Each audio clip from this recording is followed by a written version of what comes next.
বাংলায় ভোট ঘোষণা হয়ে গেল এবং ভোটের দামামা বেজে গেল।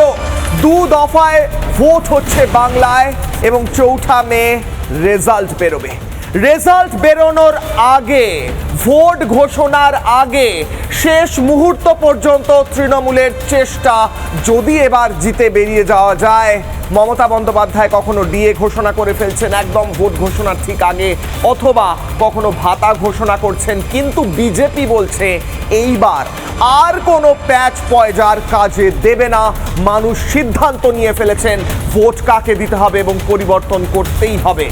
অন্যদিকে ইলেকশন কমিশনের তরফ থেকে কড়া ভাষায় জানিয়ে দেওয়া হলো, নির্বাচনের সময় কোনো হিংসা বরদাস্ত নয়, কোনো রকমভাবে কোনো ভোটারকে প্রলোভন দেখানো বরদাস্ত করা হবে না। যদি এরকম কোনো অভিযোগ পাওয়া যায় তাহলে মুহূর্তের মধ্যে ব্যবস্থা নেবে নির্বাচন কমিশন। ভোট হবে স্বচ্ছ, ভোট হবে শান্তিপূর্ণ এবং ভোট হবে নিরপেক্ষ।